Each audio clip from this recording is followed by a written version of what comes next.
The concept of being unarmed is meaningless to him. He has no hostile intention. That guy looks pretty hostile to me. Looks kind of like Sukuna. Here we are again. We are going to get into chapter 2, deterrence, it looks like. I had so much fun with that first episode. By the time I finished recording it, I wasn't too sure about it. I was a bit iffy, but as soon as I finished the editing process and I got it all done, I had so much fun with it. So I had to come back and do another one here, and here we go.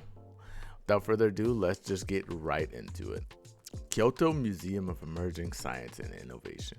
No insight into their religion, language, history, or culture. Come to think of it, we don't know a thing about their idea of gender norms either. They might be offended by us sending 2 men to greet them. What the? We have a favor to ask of you. May we have our representative be present here? Is there some reason you wanted to ask first? It is because the concept of being unarmed is meaningless to him. He has no hostile intention. That guy looks pretty hostile to me. Looks kind of like Sukuna. They've made our position crystal clear. We are supposed to say, hey, thanks for not invading our country. Yeah, basically, it seems like this guy comes up with horns and a badass aura.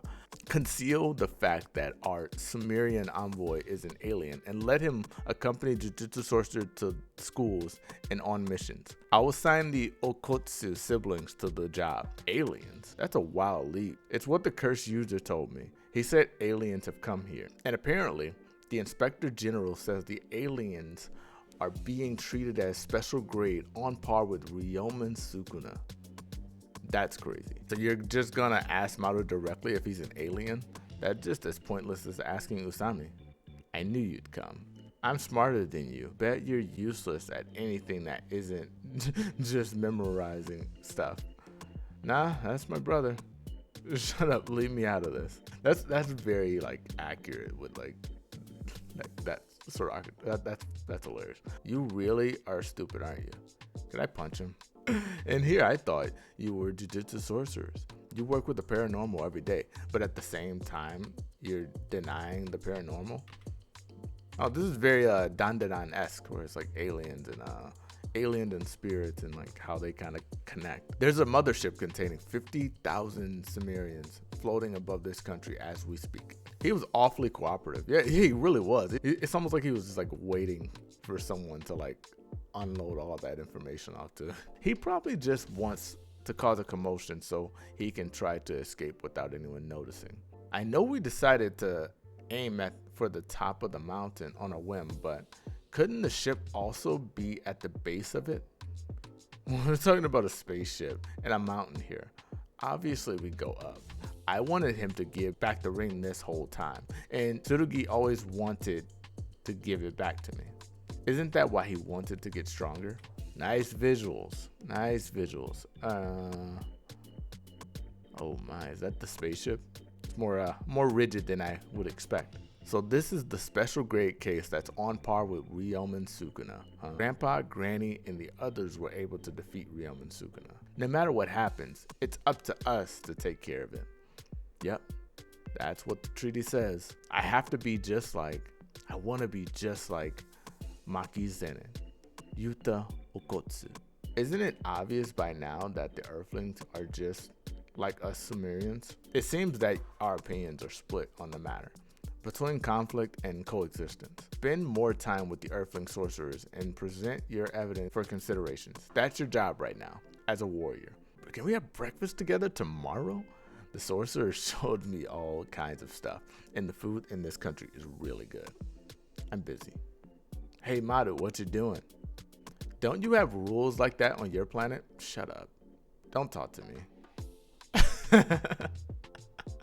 Geez, that was very abrupt. He just all right, well, that was chapter 2. So far we got the relationship between Yuka and Tsurugi. Obviously they're still kind of battling over this ring. Right now, it seems like there's a bit more of understanding where she knows that he kind of wants to give it back to her. So she's kind of trying to figure out I guess like where they stand together is kind of my understanding of that. There are some policies going on between the aliens and the humans here. Aliens are trying to decide whether or not confront humanity, which obviously if they decided to, then it appears that that would be a very, very, very short fight. It looks like Madu here is going to create some reason, I guess at the very least reasonable doubt, and get some evidence on like the good nature of humans or something like that. I didn't expect the story to take this turn. I expected it to be very like character driven. I think we're going to see Madu kind of take a more serious approach and really dive into trying to figure out how he can keep this conflict from happening, because it seemed like he's very much against it. The guy in the prison who like gave all out the exposition, he seems like he's going to be a pretty interesting character going forward, because it seemed like he has some sort of plan and some sort of reason why he told them all that information. With that, catch you on the next one. Later.